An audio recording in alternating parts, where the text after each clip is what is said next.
Di jalan ini kalau malam kalau ada orang lewat, ini pasti dikejar sama si kuyang. Nah, orang kampung ini udah punya trauma tersendiri kalau mau lewat di sini kalau malam. Itu sebelum kita datang ke sana udah ada 2 bayi jadi korbannya. Nggak jauh juga dari tempat kita tinggal. Dan anehnya kan kalau makhluk seperti itu yang kita tahu ya, yang wajarnya kita tahu itu malam keluarnya. Nah, ini dia makan bayi itu di siang hari. Oh, justru siang. Iya, di siang hari. Saya baru mau makan, saya bilang tadi dapur, rumahnya rumah panggung. Saya mau masuk tuh, saya turun dari pintu dapur, saya mau masuk, mau naruh api yang dibikin sama si Bomo ini tadi, udah didoain sama dia. Mau naruh, langsung saya buang, apinya tuh langsung saya buang. Saya melihat kuyangnya di bawah.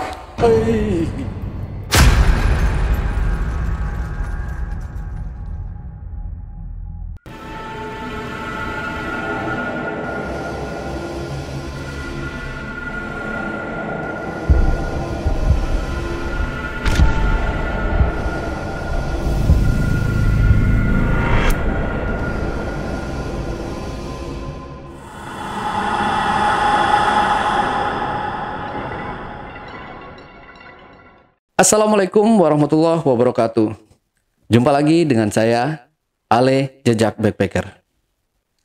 Tentunya dalam obrolan misteri Jejak Backpacker kali ini, kembali saya menghadirkan seorang narasumber yang pernah mengalami kejadian mistis. Seperti apa kejadian mistis yang dialami oleh narasumber kita pada malam hari ini? Langsung aja kita sapa narasumbernya. Selamat malam Bang Aal. Selamat malam Bang Ale. Ya Bang Aal, terima kasih nih udah hadir di studio Jejak Backpacker. Jadi Bang Aal ini dari mana nih kalau boleh tahu? Kalau saya Nias Sumatera Utara, tapi sekarang tinggalnya di Jakarta Barat. Oh, asli Nias. Iya. Ya, oke. Wah, jauh-jauh ya. Dulu pernah ada juga tentang apa ya? Pesugihan apa gitu ya. Saya lupa yang khas hantunya genderuwo ala Medan itu apa namanya? Kurang tahu Ala juga Batak. saya. Ya, di daerah Batak lah tapi ya. Oke, jadi Bang Aal ini katanya punya pengalaman mistis tentang kuyang ya. Tapi kuyang ini dipelihara oleh seseorang atau gimana? Iya. Kuyang ini dipelihara sama seseorang yang berasal dari kampung saya juga. Tapi tinggalnya di daerah Pekanbaru Riau. Oke, nah itu bisa di-spill sedikit dulu aja buat kisi-kisinya ini yang mau Bang Aal ceritain. Sedikit aja Bang Aal. Iya, nah kuyang ini menggemparkan di antara 2 kampung. Dan bahkan udah beberapa anak bayi yang jadi korbannya. Anak bayi? Iya. Oh. Bahkan salah satunya hampir adik saya yang nomor 5 juga waktu lahiran diincar sama si kuyang gini. Oke, disimpan dulu aja kalau gitu Bang Aal ceritanya. Kita lanjut setelah ini ya. Tapi sebelum Bang Aal bercerita lebih lanjut lagi, saksikan setelah OMG yang satu ini. Kopi Liong Bulan, nuansa legendaris di mana keunikan rasa dan aroma mengalir dari setiap biji kopi pilihan. Keistimewaan yang dipersembahkan bagi mereka yang menghargai cita rasa terbaik. Gurih dan aroma asli yang khas dibuat dengan sempurna. Kopi Liong Bulan, keajaiban dalam setiap aroma. Oke, Bang Aal udah siap buat cerita? Siap. Siap ya. Nanti kalau misalnya Bang Aal haus, diminum aja kopi Liongnya ya. Siap. Biar agak plong gitu, biar nggak ngantuk. Enak. Oke, silahkan kalau gitu Bang Aal. Oke, nah cerita saya ini waktu kelahiran adik saya yang nomor 5 di tahun 2002. Nah, saya ceritakan dulu sebelum ibu saya melahirkan, kita tinggal di kampung sebelah. Nah, ini ceritanya di daerah Pekanbaru Riau, tapi saya nggak sebut desanya karena keluarga saya pun masih stay di sana juga sekarang.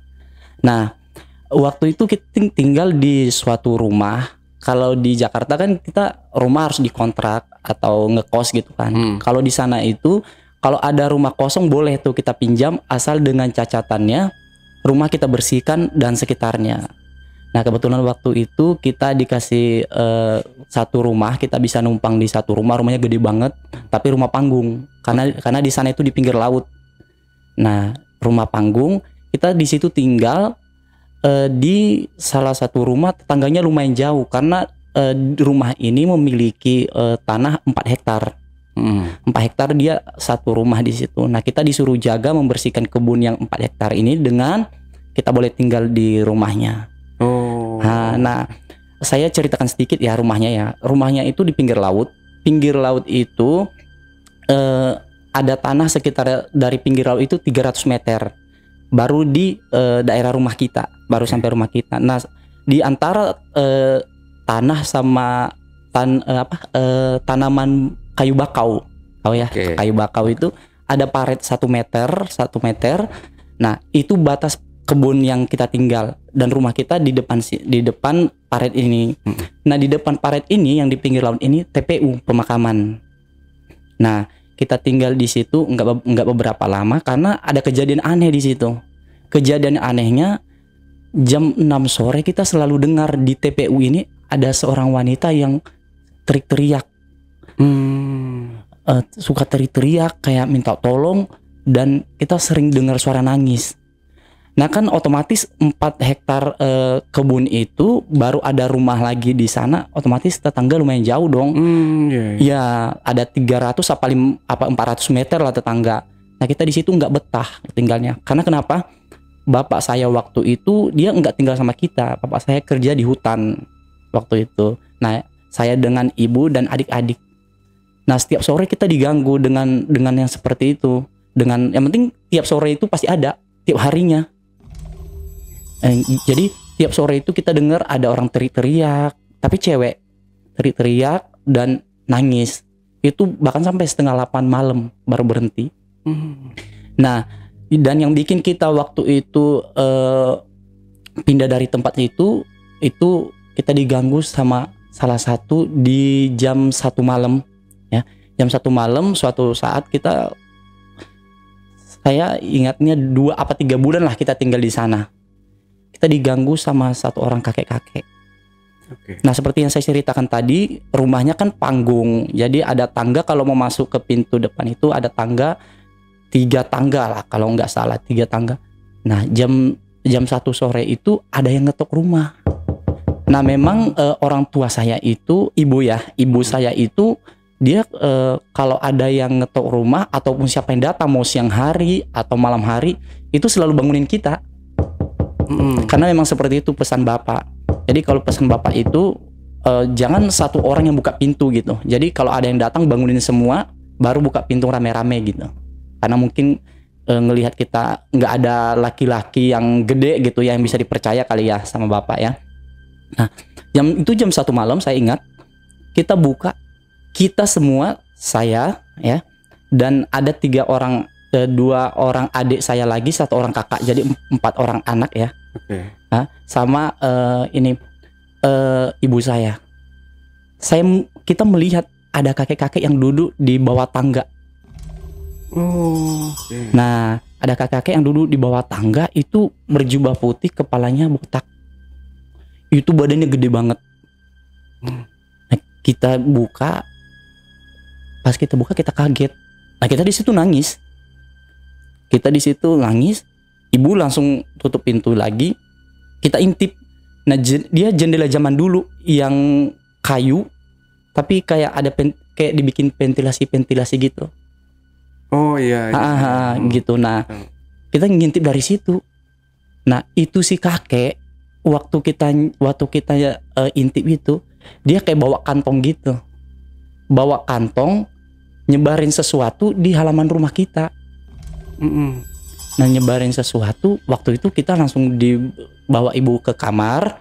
Kita di kamar, kita nggak tahu lagi apa yang terjadi. Tahu-tahu kita bangun sekitar jam 5:30 pagi. Itu di halaman kita sama di bawah kolong ular semua. Masih hidup? Iya, itu ular semua. Itu sampai di tangga-tangga ular semua. Itu kalau bisa saya hitung tuh ular 200-300 ekor ada. Tapi anehnya nggak masuk dalam rumah. Cuman di luar aja, bahkan nempel di samping jendela, nempel di samping pintu, nempel. Itu jam setengah 6 sore, jam setengah 6 pagi subuh. Nah, waktu itu kebetulan juga ibu saya, mungkin karena kita perantau ya, ada mungkin yang dibawa dari kampung lah, atau mungkin yang diamanahkan orang tua zaman dulu kan. Ibu saya baca-baca dan ibu saya taburin garam, ya satu persatu ularnya pergi. Tapi waktu itu waktu ularnya pergi itu enggak pergi yang jauh gitu. Cuman menghindar aja gitu dari rumah itu 3 apa 4 meter. Tapi tetap ularnya tetap ngelilingin rumah itu. Nah, waktu itu ibu saya langsung ambil kayu, ambil minyak solar, bikin api gitu. Nah, baru di situ benar-benar diusir sama ibu ularnya. Nah, di situ kita langsung lari ke rumah tetangga. Lari ke rumah tetangga. Waktu itu zaman itu kita belum ada ini telepon ya. Tapi ibu saya meminta tetangga untuk ngasih tahu ke bapak ke tempat kerja, karena lumayan jauh tempat kerja bapak. Karena bapak pulangnya 1 bulan 3 minggu baru pulang. Nah, mama nyuruh orang untuk ngasih tahu ke bapak gimana keadaan kita, apa yang terjadi. Nah, waktu itu karena udah kejadian seperti itu, bapak khawatir kan. Nah, kita dipindahkan di kampung sebelah. Nah, di kampung yang kita tinggal ini, kita orang Kristen, saya non Muslim. Cuman kita di situ yang non Muslim. Jadi kita juga kalau mau ke gereja, mau ibadah itu ke kampung sebelah. Nah, kampung sebelah sama kampung yang saya tinggal yang saya bilang ini itu 4 km. 4 km itu cuman jalan tanah. Dulu di sana belum ada motor, cuman pakai sepeda doang paling. Masih sepeda di 2002 itu di sana. Nah, kita pindah di salah satu rumah, dicarikan bapak di kampung sebelah, karena di kampung sebelah itu kalau saya bilang orang Kristen bukan, yang penting masih daerah suku dalam. Oke. Ya, tapi di situ udah ada gereja satu. Nah, kita dicarikan bapak rumah di situ. Kita pikir dengan kita pindah dari kampung sebelah tempat kita tinggal yang kita melihat kakek-kakek ini, kita pikir akan lebih baik, bahkan lebih parah malahan. Ya, nah dari kampung sebelah itu ibu saya udah hamil, tapi saya nggak tahu itu udah hamil berapa bulan, tapi yang jelas ibu saya udah hamil. Nah, kita pindah di satu rumah di kampung sebelah yang saya bilang tadi. Nah, kita pindah di situ kurang lebih sekitar 2 minggu aman tuh. Kita aman, belum ada gangguan apa-apa. Nah, kebetulan dalam 2 minggu kita sampai di sana itu, nah gini, saya ceritain dulu rumahnya. Rumahnya tetap rumah panggung juga, karena di sana itu tanahnya tanah gambut di kampung sebelah.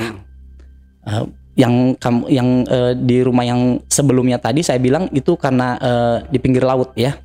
Makanya rumahnya rumah panggung. Kalau ini tanah gambut, rumahnya rumah panggung juga, tapi lebih gede rumah yang sebelumnya. Nah, di situ ada 2 kamar, ada dapur, ruang tamu, dan ada teras. Ya. Nah, di kamar nomor 2 ini kita nggak boleh memakai sama yang punya rumah. Oke. Itu nggak dibuka. Nah, kita 2 minggu di sana itu kita cuma pakai 1 kamar, cuman bapak doang, kita anak-anak tidur di luar di ruang tamu. Nah, 2 minggu itu kita aman di situ. Kita aman, beraktivitas seperti biasanya. Nah, dalam 2 minggu itu tepat hari Jumat, malam Jumat itu keluarga yang punya rumah ini datang ke sana. Bawa ke sana itu bawa nasi kuning, bawa telur tapi udah warna kuning, bawa kue kayak putu ayu gitu, bawa teh sama segala macam. Itu di dapur kita dibilang jangan masuk dulu ya ke dapur ya. Kalian cuman boleh di daerah teras doang, jangan masuk ke dalam rumah dulu. Itu malam Jumatnya mereka datang ke sana, udah mau maghrib. Datang ke sana, saya nggak tahu itu, saya intip, namanya anak-anak kepo ya. Itu ditaruh di dapur, kayak bikin sesajen gitu. Ya, nggak lama mereka habis bikin sesajen itu, mereka bikin api gede tuh di sebelah rumah. Bikin api gede di sebelah rumah. Nah, kita juga kan nggak bisa ngelarang, kan mereka yang punya rumah, kita di sana kan cuma numpang kan. Jadi kita ya paling cuma bisa melihat aja gitu. Nah, apalagi ibu saya karena memang orang Nias nggak bisa bahasa Indonesia. Nah, kamilah anak-anaknya yang apa yang bilang sama mereka, kami sampaikan sama ibu, dan ibu ya udahlah kan rumah mereka. Kan kita nggak bisa ngelarang, kita juga dikasih numpang di sini udah bersyukur banget kan. Mereka bikin api di situ. Nah, yang di dalam rumah ini ada orang tuanya, ada anak laki-laki, sama ada duda satu. Ibunya bikin api itu di sebelah itu gede banget apinya. Nah, waktu itu 1 jam sesudah mereka kasih sesajen itu mereka pulang. Nah, pulang itu sesajen mereka kasih ke kita. Enggak mereka bawa pulang lagi. Mereka suruh kita makan. Oh. Iya, tapi ibu saya udah was-was. Ibu saya nggak boleh. Kalau anak-anak mah dikasih mau aja. Iya. Nah, nggak boleh sama ibu. Akhirnya itu sesajen kita buang. Nah, dimulai malam itulah kita dapat gangguan. Nah, dimulai malam itu kebetulan kita nih besoknya baru kita dengar cerita rumah ini sebenarnya. Kebetulan malam itu rumah kayak kena gempa. Sesudah mereka pulang sekitar jam 11 malam itu rumah kayak gempa.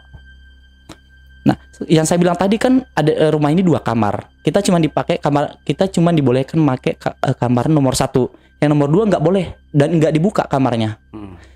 Nah, di situ ternyata banyak barang-barang di dalam kamar nomor 2 ini. Nah, itu jam 11 malam itu rumah goyang. Itu rumah goyang. Itu kita dengar kayak keranjang baju dibanting. Kita dengar kayak suara pintu lemari dibanting malam itu.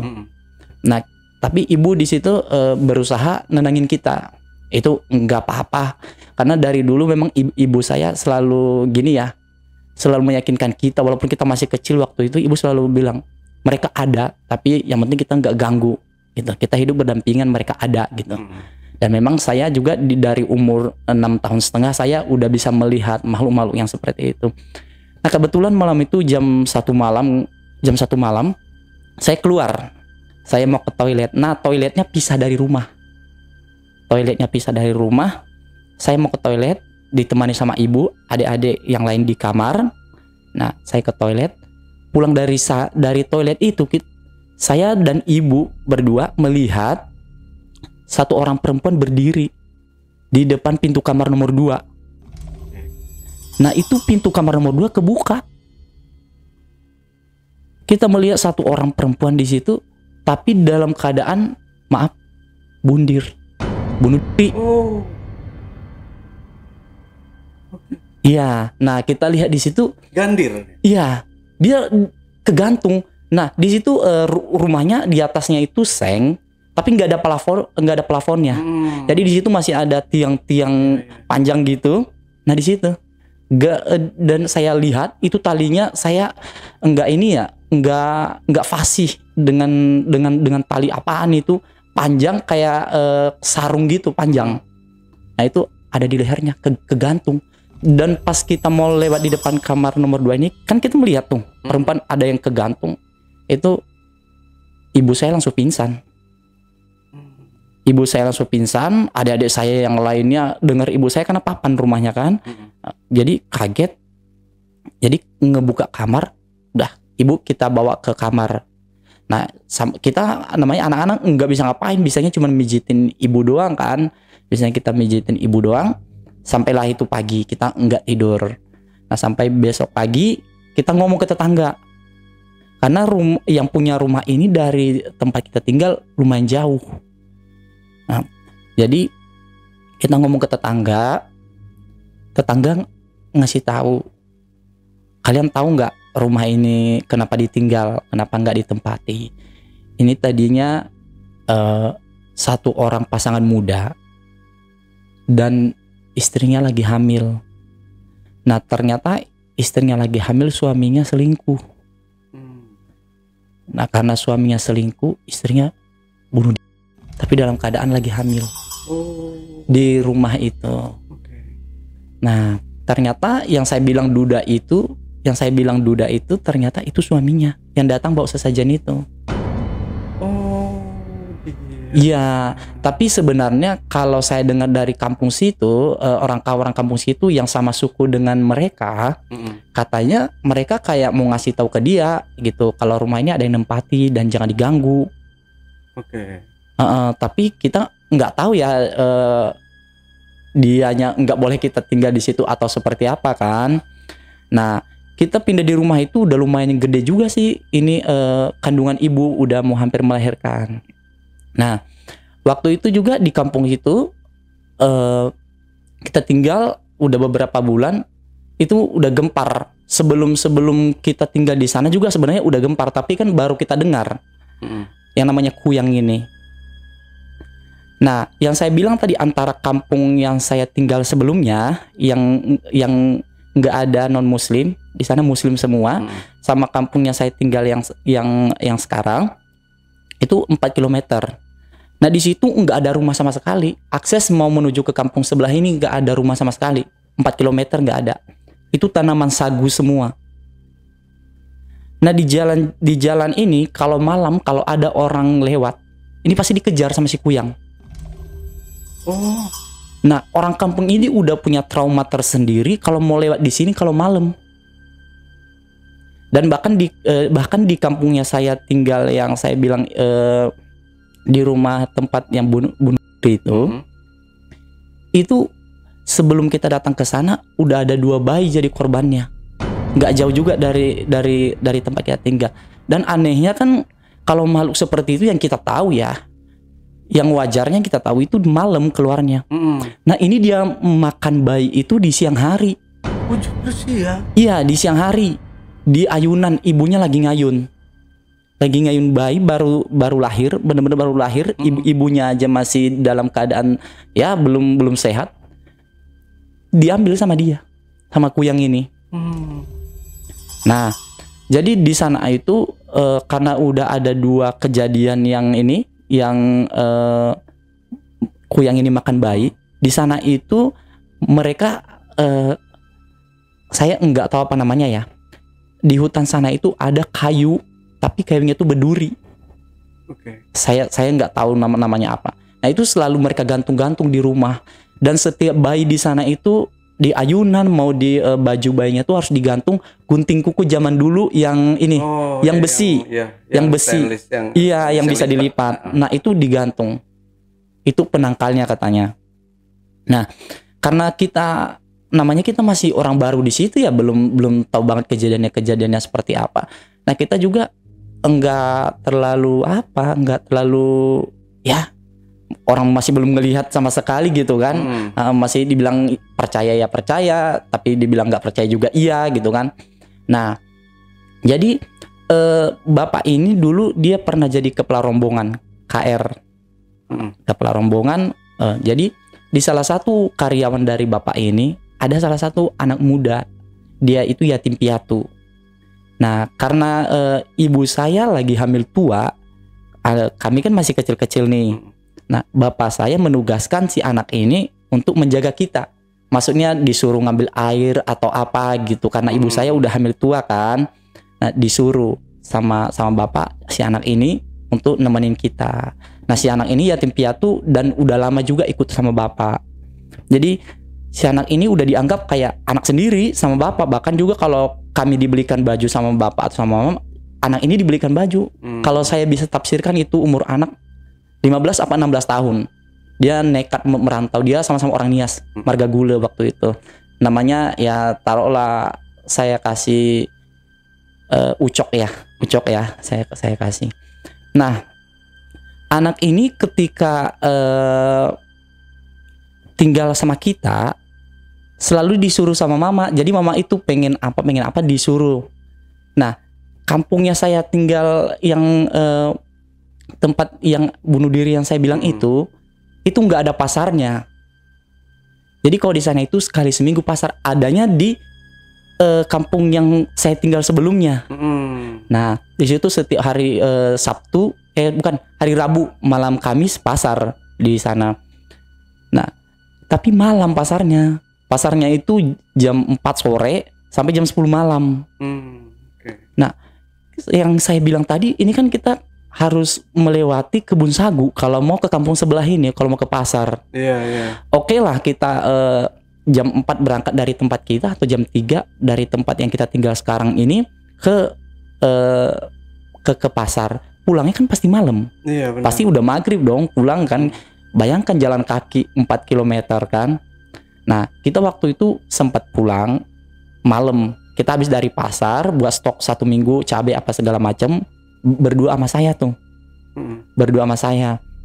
Nah, kita bawa ikan basah nih. Kita bawa ikan. Itu kita kira-kira udah berjalan sekitar 5 menit apa 10 menit lah gitu dari kampung ini udah masuki kebun ini, kebun sagu. Nah, itu udah nyampe di sana. Tiba-tiba di belakang kita tuh kayak ada senter, tapi kalau senter kok 2 gitu, merah. Karena zaman dulu kita juga masih pakai senter sih, tapi senter yang gede, Nah, kita pakai senter itu di belakang kita kok ada gitu. Nah, kita tuh kok beda gitu. Kalaupun senter yang zaman dulu yang ini yang pakai baterai, yang panjang. Nah, itu kan kuning bukan merah gitu. Itu merah kayak api. Ngikutin kita dari belakang. Nah, kita masih jalan mungkin orang yang sama-sama kayak kita lah habis dari pasar juga. Nah, kita jalan lagi tuh 2 menit habis kita melihat itu, kita melihat lagi kok semakin deket. Ini kayak api, tapi makin lama makin gede ini mata kan. Di center sama si Ucok ini tadi. Di center sama dia kita benar-benar melihat itu kuyang. Itu berdua, saya di situ benar-benar lutut itu gemetar. Ini saya bawa ikan ini, saya jatuhin, itu kita mau lari nggak bisa. Tapi niat hati emang mau lari, tapi nggak bisa. Di situ saya bingung. Dia waktu itu sempat narik tangan saya kayak mau lari gitu. Tapi sebenarnya dia narik tangan saya itu mungkin dalam hati kita lagi lari ini, dia narik tangan. Sebenarnya kita nggak lari, dia cuma narik tangan saya doang gitu.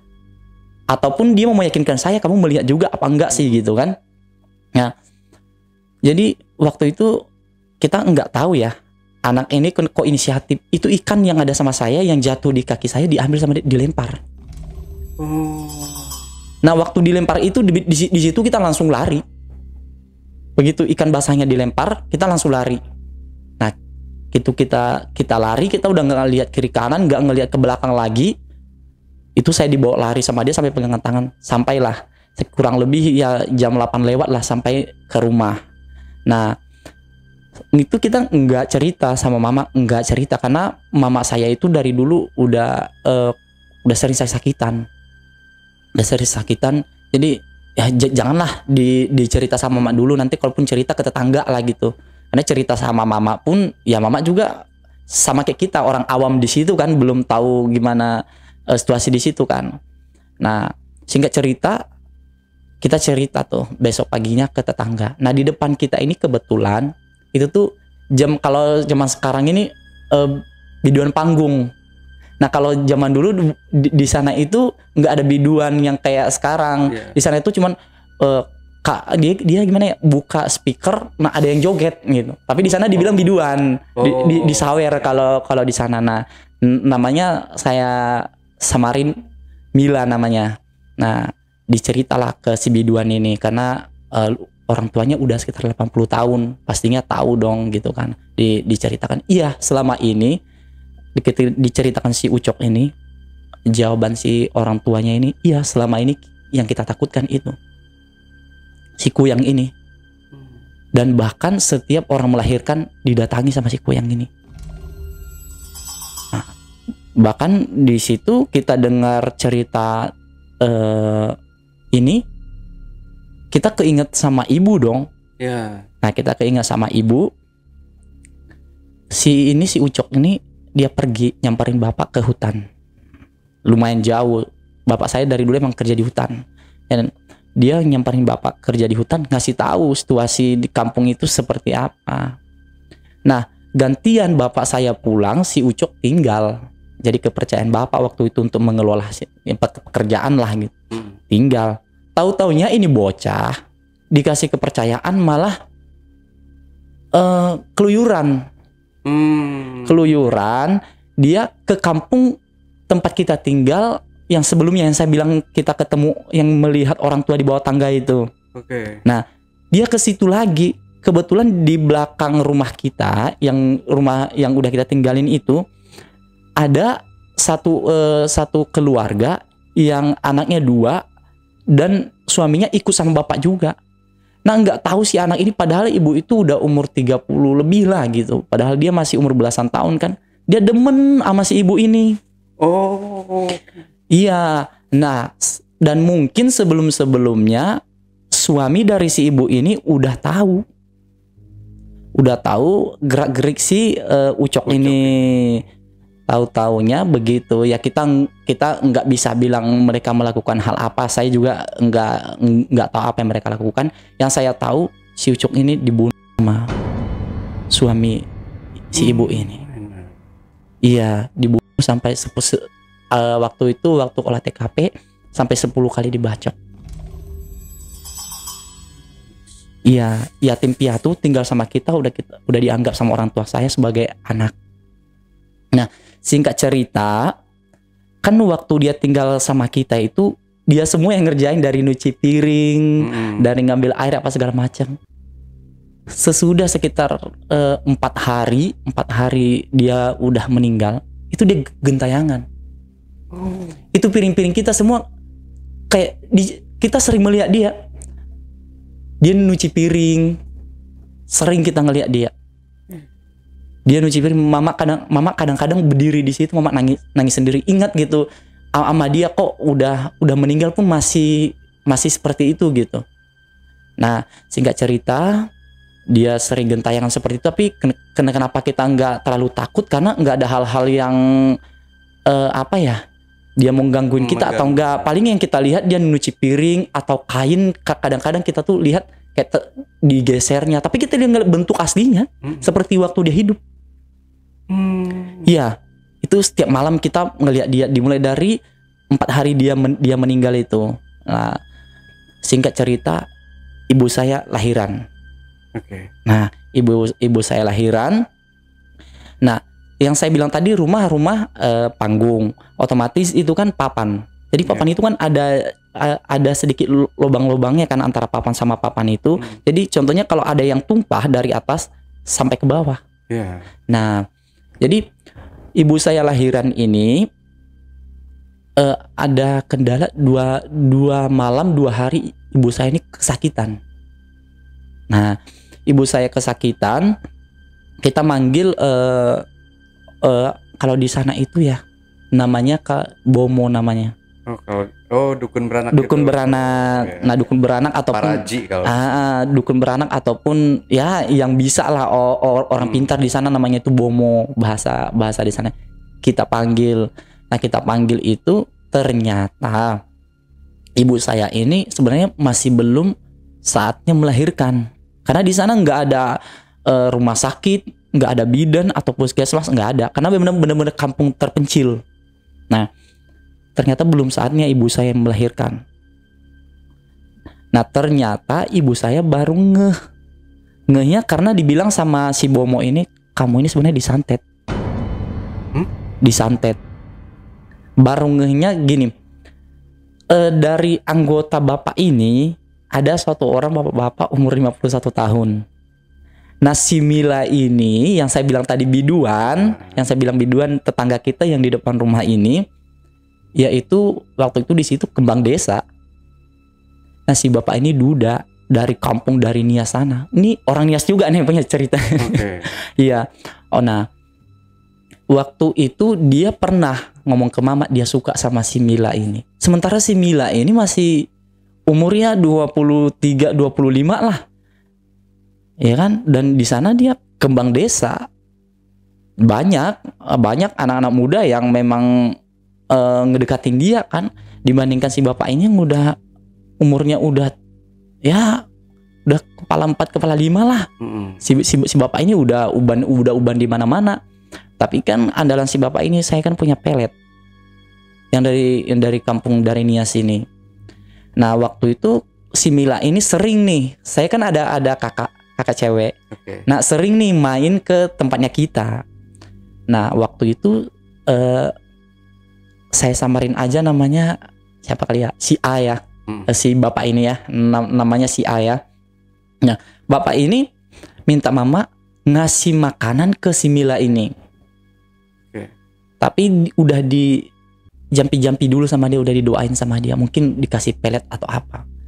Nah mama gini, ya orang di sini aja baik sama saya udah bersyukur, apalagi cari gara-gara sama orang. Mama pengen itu ya saya di sini numpang loh, saya di kampung orang gitu kan. Mama nggak mau.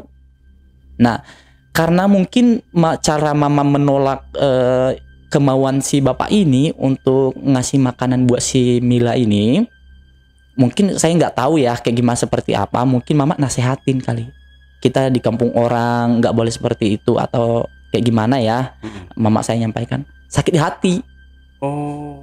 Nah itulah yang nyantet si mama tadi. Nah taunya kita nanti ujung-ujungnya dia ngaku nih si bapak ini. Nah waktu itu saya mohon maaf nih, bukan ngomong jorok nih Bang Ale, mohon maaf. 2 hari itu ibu saya nggak bisa buang air kecil. Mohon maaf, percaya nggak percaya, itu pintu bayi atau kemaluan tertutup.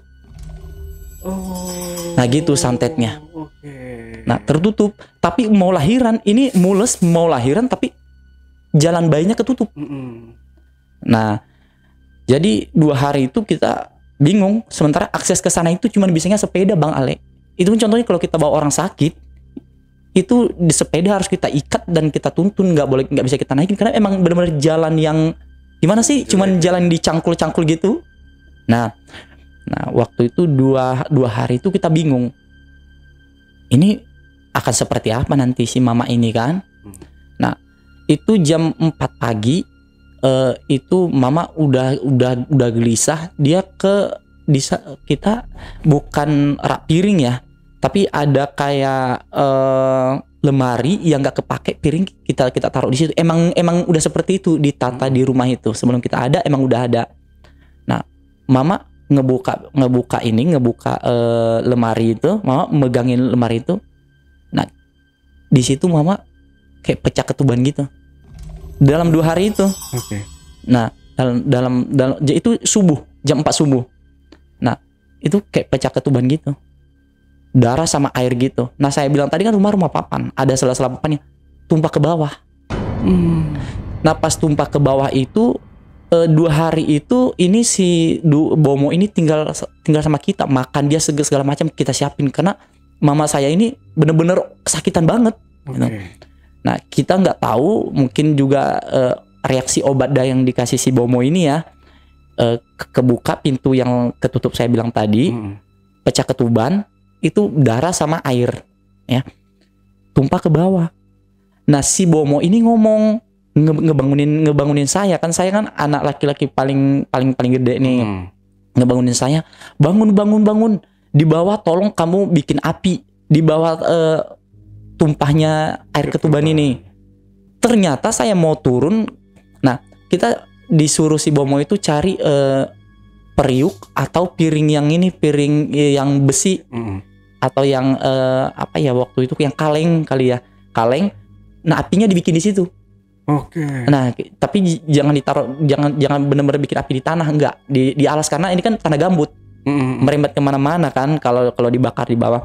Nah saya baru turun mau bikin api itu, saya baru mau kan saya bilang tadi dapur, rumahnya rumah panggung. Saya mau masuk tuh, saya turun dari pintu dapur, saya mau masuk, mau naruh api yang dibikin sama si Bomo ini tadi, udah didoain sama dia, mau naruh, langsung saya buang apinya tuh, langsung saya buang. Saya melihat kuyangnya di bawah. Serem banget. Itu kuyangnya di bawah, kedengaran sampai ke dalam rumah. Bunyi, mohon maaf, kayak babi makan. Oke. Bunyi kap ya gitu, kayak anjing makan kok gitu. Nah, itu kita udah bener-bener takut. Si Bomo ini aja dia langsung terdiam. Karena gini, saya pun belum cerita, itu api saya buang di tangga, saya langsung naik.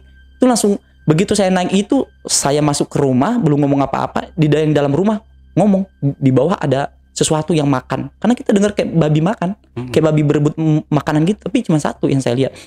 Nah begitu kita dengar ada yang makan ini, kita ngelihat di yang saya bilang tadi, ini pintu yang kamar yang pertama, kamar nomor 2 itu kita melihat kuntilanak bergelantungan. Tapi kalau kata si Bomo ini, karena dia kenal kan tuan rumah itu yang gantung itu sosok wanita yang gantung diri itu. Nah awalnya sebelum kita melihat si wanita yang sosok kuntilanak ini, kita melihat kayak bunyi anak ayam. Nah di dalam kamar itu kita dengar kayak ada bunyi anak ayam yang nyari induknya gitu. Nah sesudah kita yang saya bilang melihat kuyang ini, kita naik ke rumah, kita mendengar ada kayak babi yang makan di bawah rumah. Kita langsung ngelihat juga di kamar nomor 2 ini bergelantungan di atas pintu. Nah saya bilang tadi kan nggak ada plafonnya, jadi otomatis itu seng begini sama batas papan naik ke atas kan. Nah itu benar-benar di atas pintu bergelantungan. Nah kita melihat semua yang ada di situ. Nah orang tua dari si Mila ini juga di situ, karena tetangga paling dekat sama kita, yang paling peduli sama kita waktu itu ibu si Mila ini juga. Umurnya udah sekitar 80-an. Nah waktu itu dia memberanikan diri si ibu ini, tapi itu saya udah nggak nanya lagi ya. Ibu ini masuk bawa kolong, bawa api yang saya buang tadi, dibikin lagi, ditaruh di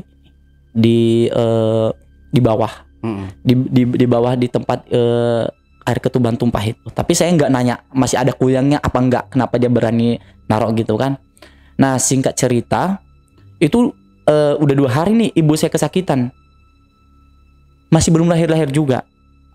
Nah itu pas hari Minggu, pas hari Minggu saya dibilang sama bapak, ya udah, saya memang dari dulu memang waktu kecil saya memang rajin ibadah. Jadi saya ke gereja itu jam 7 saya udah ke gereja masuk itu jam 8. Nah jam 7 itu saya datang ke gereja, disambut itu sama bapak gembala ya, disambut, gimana kabarnya? Nah anak-anak kan mana bisa bohong, iya om, ibu saya lagi sakit apa? Nanti habis gereja om kesana, gitu kan. Ini udah hari ketiga nih ibu saya yang sakit ini.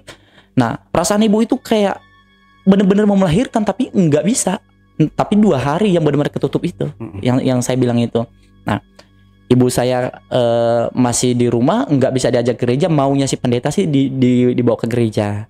Tapi ya mungkin karena ibu saya nggak bisa jalan atau memang bapak saya nggak ada niat kali ya, memang nggak ada niat mau ngebawa, sebenarnya bisa-bisa aja sih gitu kan.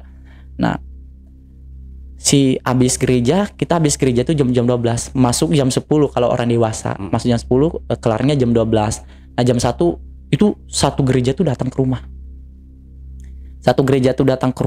Nah si bapak gembala ini begitu nyampe di sana, nggak ada nanya ke bapak gimana ibunya atau apa, nggak ada. Itu dia langsung nyampe di sana, dia manggil bapak sini. Itu beberapa orang udah masuk nih ke dalam rumah, ibu-ibu masuk, bapak-bapak masih di luar. Nah kalau biasanya kalau kita itu orang non muslim, kita tuh kayak bikin doa gitulah, gitu, kata apalah, kalau kayak pengajian lah, mungkin pengajian lah gitu ya, kita bikin doa kayak gitu. Nah karena kan ini kan ceritanya orang melahirkan, jadi bapak-bapaknya di teras luar, ibu-ibu masuk ke dalam. Nah bapak-bapaknya itu melihat, dipanggil sama bapak gembala, Pak sini ya, ini sebenarnya belum waktu melahirkan si ibu, tapi karena udah begini ya memang harus melahirkan gitu, karena udah begini situasinya. Udah berapa hari? Bapak saya bilang udah ketiga harinya hari ini. Oke, ya, ayo kita berdoa. Di situ berdoa. Itu si bapak pendeta cuman giniin tangannya. Itu tanah di depan tangga kita ada 3 apa 4 tangga, saya nggak ingat. Tangga, baru teras, baru ke ruang tengah. Itu tuh tanahnya kebuka itu kita melihat di situ, diambil itu ada tulang punggung bayi di dalam tanahnya, di dalam tanah, tapi nggak terlalu dalam, Itu cuman kebuka sedikit, cuman diginiin doang tangannya sama bapak pendeta. Itu kebuka, diambil, disuruhnya bapak saya ngambil. Itu tulang punggung bayi. Nah, udah itu singkat cerita, habis dari sini. Nah, saya lupa nih ngasih tahu nih Bang Ale. Tadi di dalam rumah ini di dapurnya tuh luas banget. Jadi dapurnya ini setengah di papan, yang setengah ini tangga. Nah, kita bisa masuk bawa rumah. Nah, udah itu nyambung lagi kalau mau keluar itu kamar mandi, tapi kamar mandinya itu sumur. Karena kan kalau di tanah gambut itu kita gali 2 meter aja udah keluar air. Jadi nggak pakai ember yang panjang gitu, kita tinggal gini aja udah bisa. Udah air semua gitu kan. Nah, ternyata di dalam kamar mandi kita ini, nah gini, ini sumurnya itu dipagarin dengan papan karena kita masih kecil kan, takut nyemplung kan. Nah, di sini kita tempat mandi, ini sumur. Nah, di atas sumur ini ada diambil si pendeta itu tengkorak bayi. Nah, waktu itu juga bapak yang saya bilang tadi, yang si A tadi, yang meminta mama saya untuk ngasih makanan sama si biduan ini, dia pulang waktu itu karena bapak itu merasa dia ini orang yang lebih tua daripada bapak dan memang dihargai bapak ya sebagai orang tua. Jadi waktu kejadian sama mama ini ya minta tolong lah gitu, barangkali ada gitu yang menjadi obat sama si bapak si A yang saya bilang inisialnya A ini. Nah, waktu itu dibilang sama bapak gembala, kalau orangnya mengaku ini kita buang ya. Kalau tapi dia di situ. Kalau orangnya mengaku ini kita buang, tapi kalau orangnya enggak mengaku, saya buat dia mengaku. Dan kita nggak tahu ya, mungkin dia punya ketakutan tersendiri karena kan orang-orang Nias kan rata-rata kalau kalau marahnya itu bukan tipe yang adu mulut atau apa, udah main fisik atau udah main langsung ambil senjata gitu kan. Nah, mungkin dia takut dengan itu, dia ngaku, iya saya yang buat. Di depan orang rame yang saya bilang tadi, satu gereja itu bisa jadi sekitar ya katakan paling sedikit 60 kakak lah. Itu datang semua, satu gereja itu datang semua ke rumah kita. Di depan orang ramai itu dia mengaku, iya itu saya yang buat. Tujuannya karena sakit hati sama mama saya karena nggak membantu untuk memuluskan rencana dia untuk mendapatkan si biduan ini. Karena katanya gini, si biduan ini pernah digangguin sama dia. Digangguin tuh gimana sih, cowok hai cewek atau apa gitu digodanya. Catcalling. Jadi si biduan ini mungkin merasa dia bunga desa, lu yang udah tua mau gangguin gua gitu kan. Dia malah sombong. Jadi mungkin gini, lu harus gua dapatin. Nah gitu, dia makanya lewat jalur ya gitu. Tapi dia maunya karena si biduan ini sering datang ke rumah, sering dia masak apa, kadang dia ngantar ke rumah, kita masak apa juga kita kadang ngantar ke rumahnya dia. Nah, masuk si mama saya, A ini minta mama saya untuk ngasih makanan ke Nah, kembali lagi ke cerita tadi ya, yang orangnya udah ngaku ya, tapi waktu itu orang yang ngaku sebenarnya udah mau dimasal tuh dia. Udah mau dimasal, tapi karena pendeta bilang kita orang gereja, jadi kita nggak ada yang namanya kekerasan. Kita selagi orangnya ngaku berarti ya ada niat baiknya lah, kita perbaiki gitu. Ibu saya didoakan, begitu ibu saya didoakan lahiran. Begitu didoakan itu lagi rame-rame lahiran tuh ibu saya. Ini adik saya yang sekarang nomor 5 cowok. Ya, anaknya sekarang ada. Nah, begitu udah selesai lahiran. Nah, tapi yang ini yang saya bilang tadi, anak angkat si Ucok tadi, anak angkat almarhum itu tadi, ya. Begitu ibu saya lahiran, itu kainnya yang kena darah, yang kena segala macam, namanya lahiran di rumah ya, ngelapnya pakai apa segala macam gitu kan. Itu kita kasih di satu ember. Nah, kalau di sana itu katanya harus tahu nggak sih, di sana itu ada bekas kayu yang dibakar. puntung kali ya, puntung kayu. Kalau rokok dalam puntung rokok kayu harus cari 3, harus kita taruh di ember, baru kita taruh kain-kainnya itu. Nah, kayak gitu adabnya di sana. Nah, baru boleh kita bawa ke sumur nyuci gitu kan. Nah, kita taruh di sumur dengan yang saya bilang tadi ada 3 puntung kayu yang bekas kebakar. Contohnya kita bikin sampah. Nah, di situ ada kayu yang kebakar, kita ambil 3.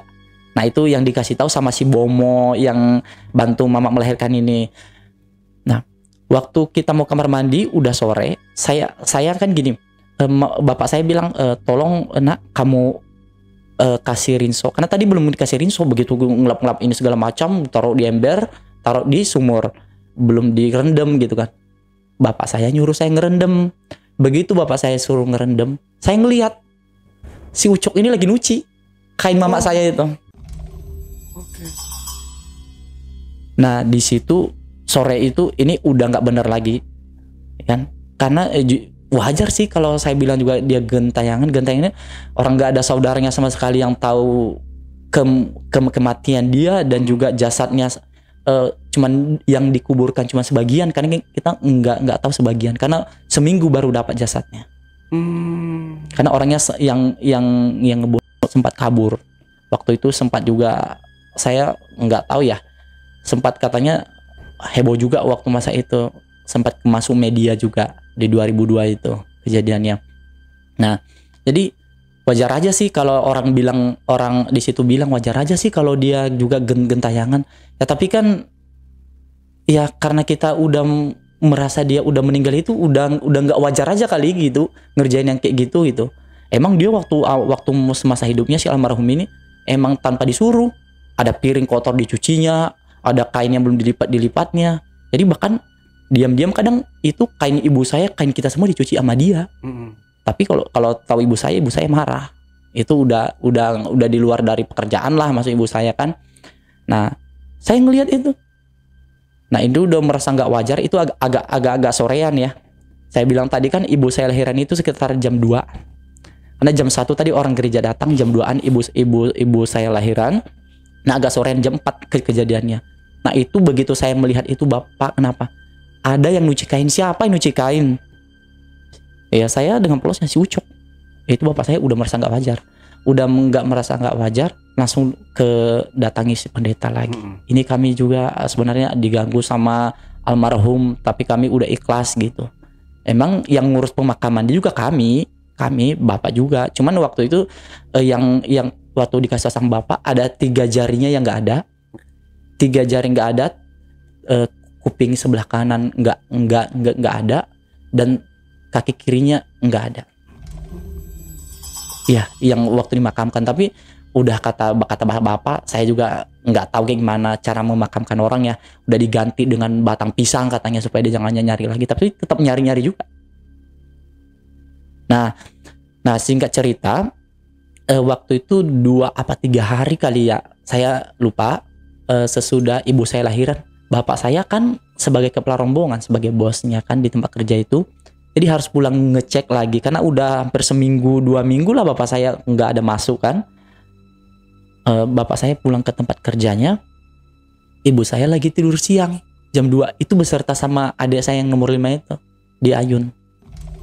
Nah, begitu di ayun, ibu saya lagi tidur siang, kakak saya di depan. Saya waktu itu lagi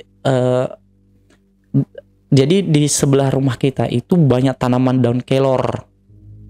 Nah, saya disuruh mama ngambil daun kelor, mungkin buat biasa ibu-ibu kalau habis lahiran dia kan biasa makan sop daun kelor, katanya buat ASI kan. Saya disuruh ngambil itu. Tiba-tiba gini, orang semua kan, mama kan di ruang tengah, mama enggak mau di dalam kamar. Itu mama di ruangan tengah bikin ayunan juga di situ, ada di dalam kamar dan di ruang tengah. Jadi siang-siangnya mama di ruang tengah, malamnya baru pindah ke kamar semenjak lahiran itu. Nah, yang saya tahu orang di teras semua, jadi pintu belakang ditutup. Itu saya dengar dari luar ya, saya lagi ngambil daun kelor itu, kok ada yang cekikikan gitu di dapur.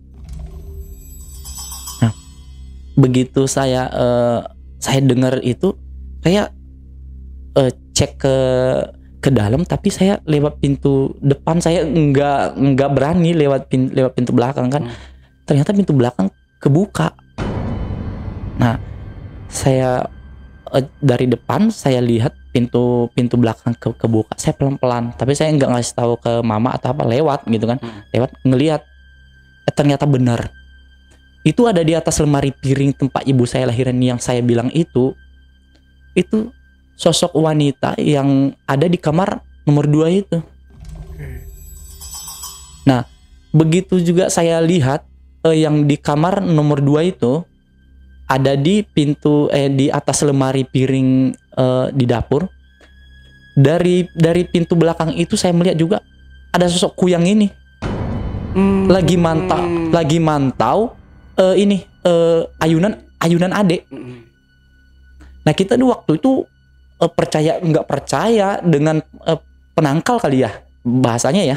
Penangkal yang orang di sana itu yang ngasih tahu ke kita, sebenarnya kalian harus begini.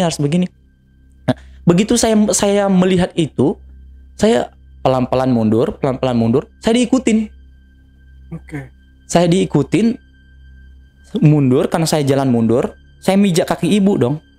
Mijak kaki ibu yang lagi rebahan sambil ngayun adek kan. Begitu saya pijak kaki ibu ini, saya langsung ngelihat nih ke sebelah kanan, ya kan? Itu dalam sekedip mata, ini si kuyang udah di atas ayunan. Jadi kan tahu ayunan itu per, karena masih bayi banget, itu per yang 3. Iya. Itu dia di samping situ, di samping per itu per sampai turun, itu adik saya sampai ke lantai. Iya, ibu saya di situ karena memang udah dari zaman saya 6,5 tahun udah bisa melihat hal-hal yang seperti itu. Jadi ibu saya juga dari kampung juga, keluarganya ya bisa ngebantu orang sakit yang kan.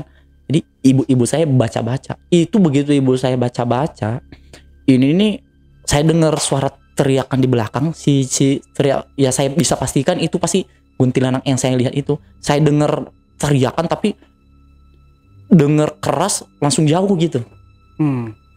Jadi kita tuh dengar teriakan tapi kayak orang lari.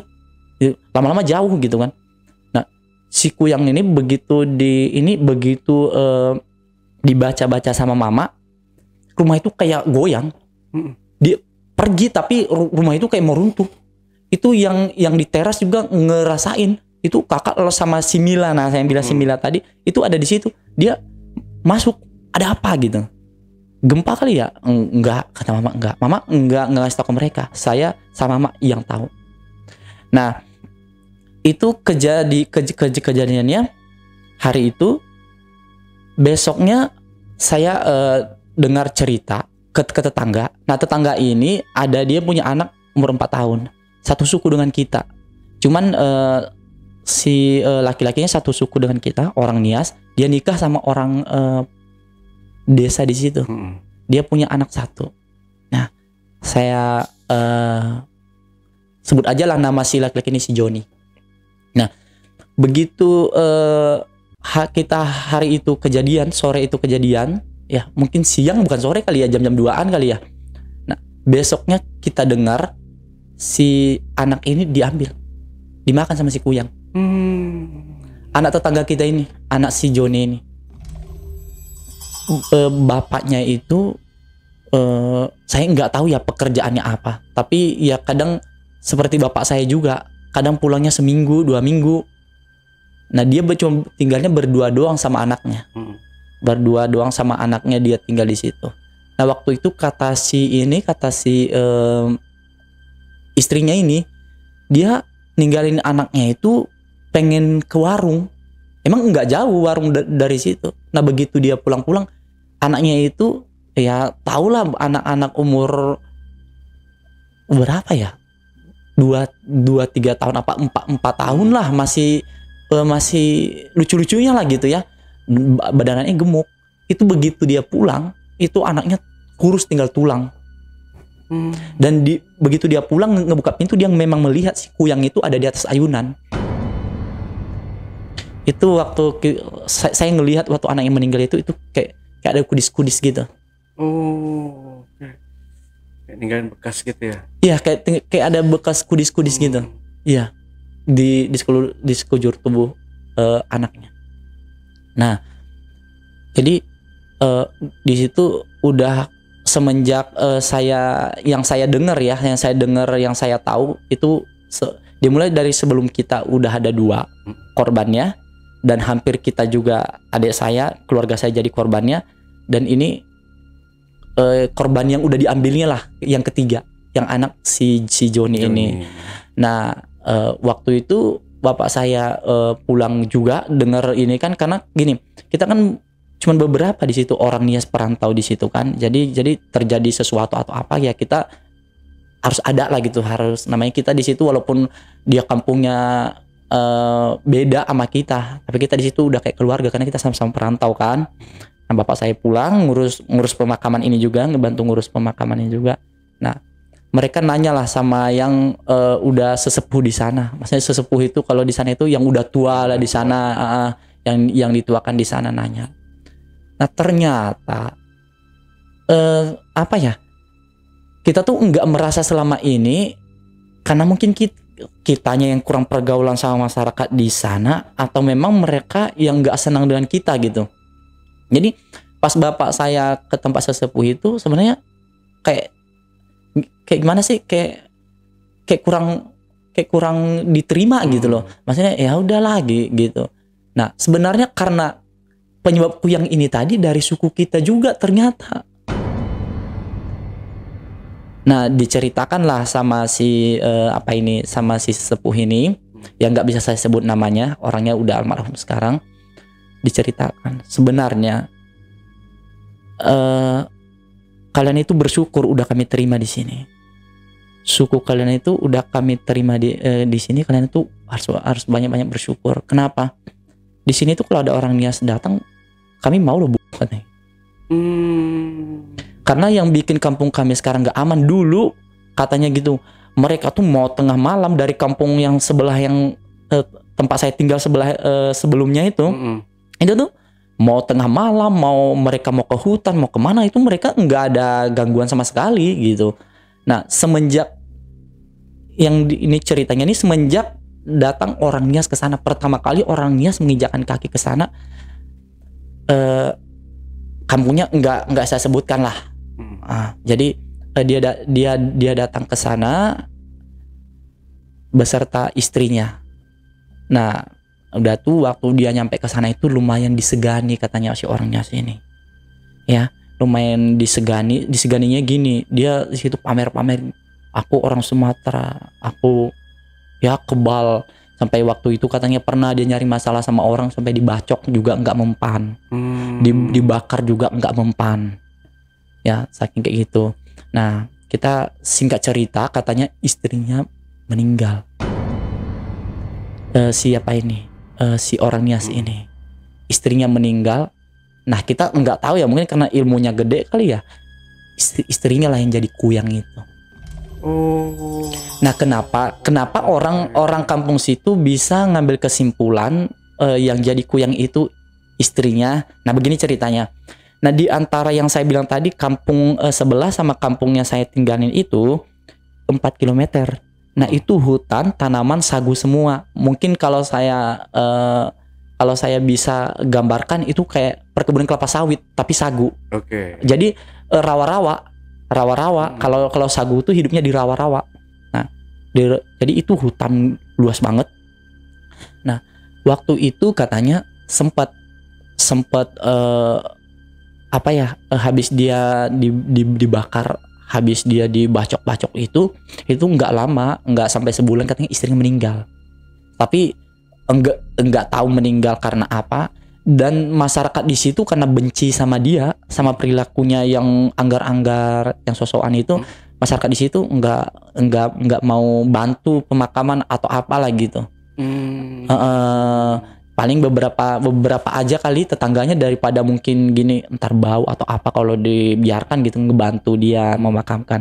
Tapi nggak ada salah satu dari orang kampung situ yang yang jadi saksi pemakaman istrinya ini loh gitu. Nggak ada. Nggak ada orang kampus itu yang jadi saksi dia memakamkan istrinya, nggak tahu pemakamannya juga di mana. Nah, kenapa orang kampus itu ngambil kesimpulan kalau yang jadi kuyang itu istrinya? Karena di antara kampung itu, hutan yang saya bilang tadi, hutan sagu tadi, di situ awalnya terjadinya si kuyang ini sering dilihat, sering gangguin orang lewat apa segala macem, bahkan juga katanya sering ganggu ternak orang. Karena di sana itu rata-rata mereka memelihara anjing, karena di sana itu mereka berburu kerjanya itu, karena kan perkebunan sagu ini masih rawa, jadi babi hutannya masih banyak.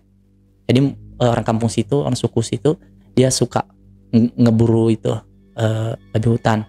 Nah, jadi sering si anjing ini kalau ketemu sama yang namanya mereka berburu nih, anjing ini ketemu sama si kuyang ini, anjing ini pasti jadi mangsanya.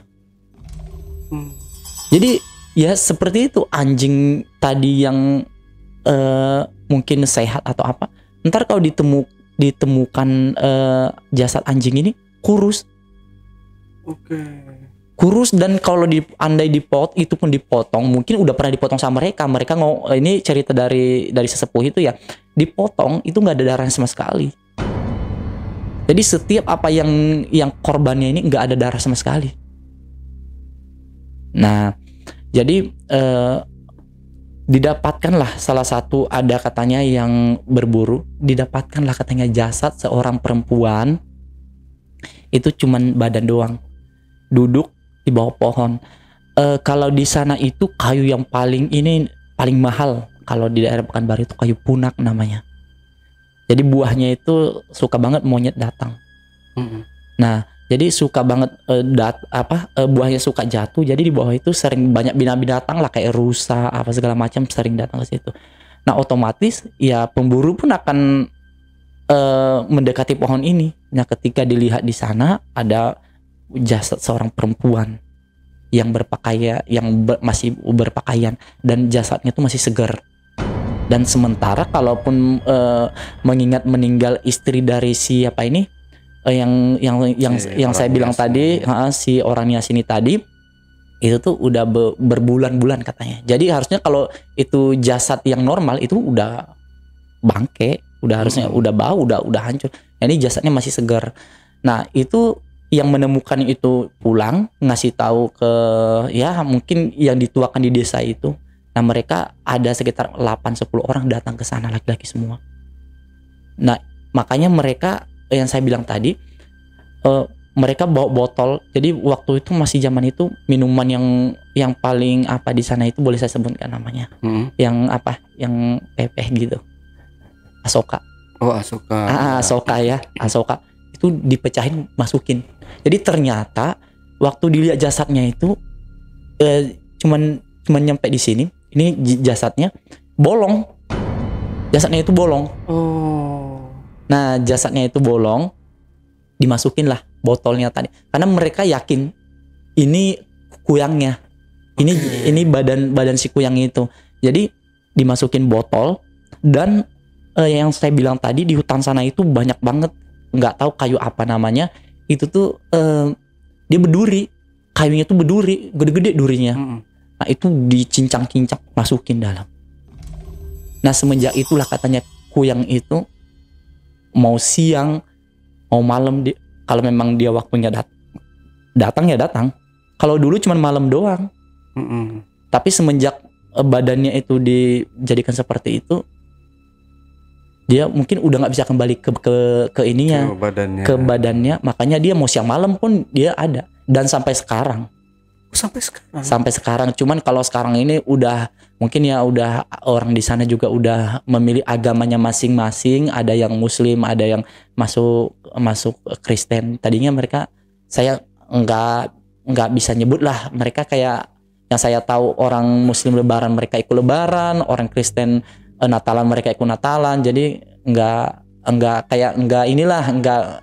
punya agama ya. Iya, ikut-ikutan aja gitu yang saya lihat. Tapi sekarang mereka udah jadi udah seperti ya agak berkurang lah tindakan-tindakan, tapi tetap ada. Jadi di sana itu Ya seperti itu. Kalau lahiran karena di sana udah ada medis ya. Sekarang udah agak maju. Jadi udah nggak mau di rumah lagi. Karena ya seperti itu. Nanti lahiran tahu-tahu di bawah ada yang nungguin. Ya. Nah, gitu. Nah, singkat cerita, kembali ke cerita rumah ini tadi. Rumah ini tadi juga kami tinggalkan karena memang gangguan dari ini. Semenjak yang terjadi itu yang sama yang saya lihat si perempuan ini tadi di atas rak piring. Tapi sebenarnya bukan rak piring, sebenarnya itu kayak lemari ini loh, lemari baju pendek, lemari TV malahan. Tapi emang udah sedemikian rupa waktu sebelum kita datang emang udah begitu bentuk di rumah itu gitu kan. Nah, semenjak saya melihat yang saya bilang itu bareng si Kuyang itu, dia semakin main fisik. Jadi setiap ibu saya, contohnya ibu saya lagi tidur. Nah, ibu saya lagi tidur malam, dia mau ke toilet. Ntar pulang-pulang itu ayunan adik saya ada yang ngayun. Ada yang ngayun. Udah tuh keranjang baju mau tuh. Jadi zaman kita di situ dulu belum punya TV. Rak TV ada, tapi dibikin mama karena mama kan siang-siang dia pindah ke depan karena kita belum ada kipas angin waktu itu. Karena memang penerangan di sana itu pakai lampu ini. Kita bikin dari botol gitu, kita pakai minyak solar. Nah, penerangannya belum ada yang listrik, belum ada. Ya, tanah ya. Jadi mama mungkin kepanasan kalau di kamar, pindah ke ruang ini. Jadi contohnya popok apa segala macam itu keranjang dipindah-pindahin. Nah, ditaruh di atas rak TV yang saya bilang itu, atau meja TV. Tapi kita nggak punya TV. Tapi mereka dulu ada katanya pakai baterai mobil katanya dulu yang punya rumah itu. Nah, kita taruh di situ, dilempar ke bawah. Nah, contohnya malam tuh kita lupa ngambil itu kita tahu-taunya ada bunyi kuprak. Udah berserak, popok apa segala baju bayi udah berserak. Gitu. Nah, singkat cerita ya karena dia udah main fisik seperti itu, bahkan juga pernah ibu saya dilempar sama keranjang bajunya ya. Itu ibu saya malam-malamnya masih merasa panas gitu di dalam ini kan kemarau. Jadi rasa panas di dalam kamar, ibu saya di luar, ditimpa pakai keranjang bajunya. Nah, ibu saya otomatis itu kaget karena antara udah tidur belum tidur, ya jam 9. Namanya kan di sana belum ada yang namanya buat nonton apa segala macam. Jadi jam 8 aja kita udah sunyi banget di sana. Nah, gitu. Nah, kalau si ini tadi anak angkat dari ibu saya, si Ucok ini tadi, kita udah panggil pendeta, dia udah didoakan lah biar tenang. Semenjak yang saya bilang tadi bapak saya datangi pendeta itu sih, gitu. Ya gitu ya, Kuyang itu berarti dari perwujudan si istri dari si preman yang dari Nias ini tadi. Iya. Dan itu dia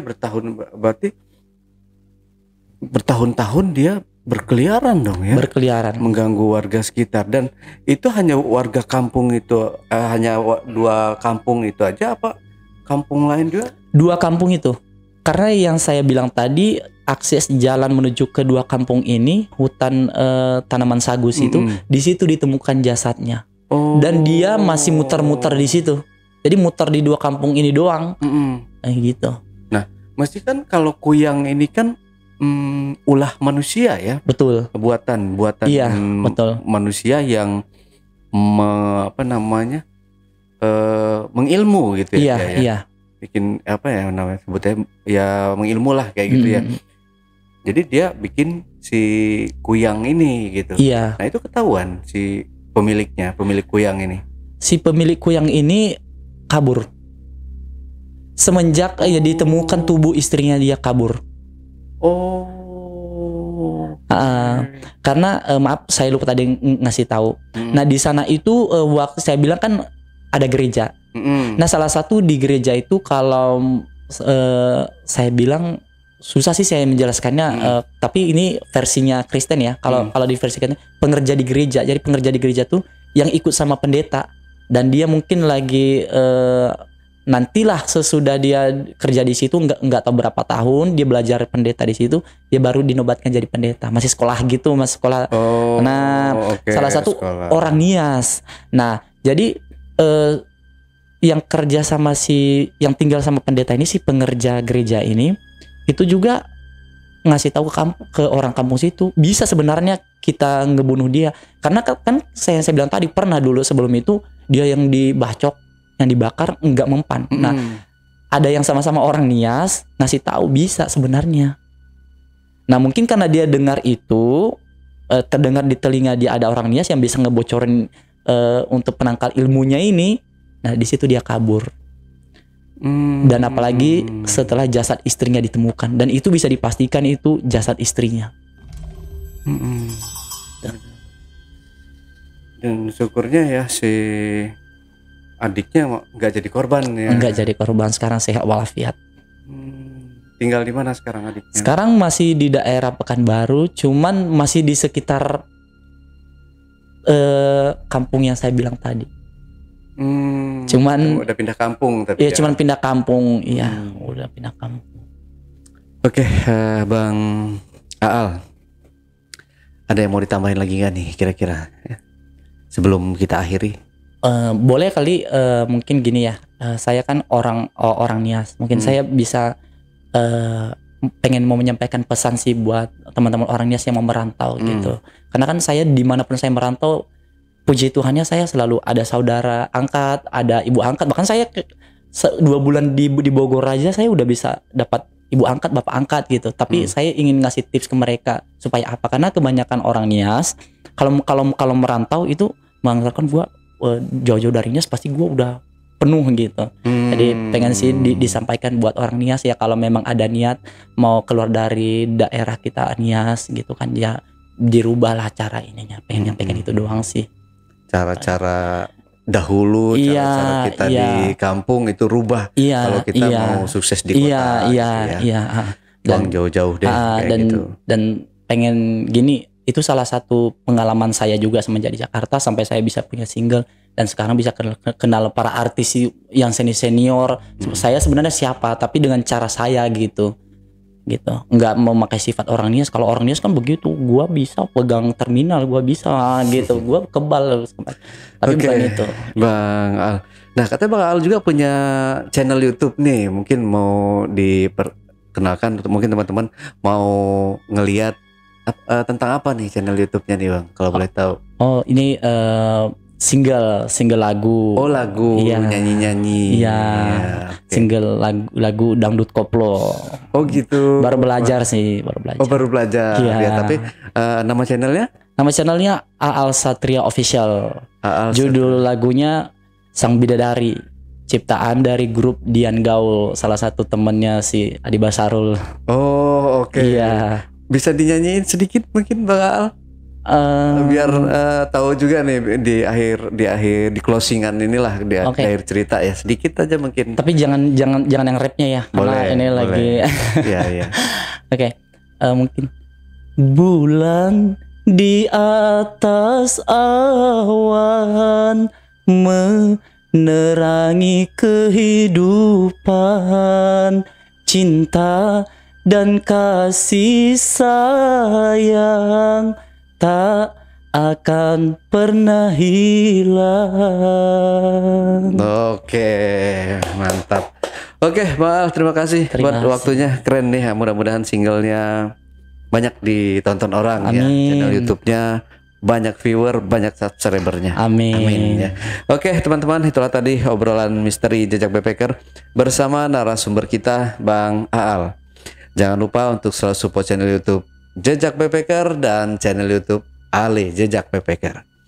Buat teman-teman juga yang punya pengalaman menarik dan ingin bercerita langsung di studio Jejak Backpacker, teman-teman dapat menghubungi admin melalui nomor WhatsApp di 0858 47683 atau di 0852 1234 5683. Wassalamualaikum warahmatullahi wabarakatuh.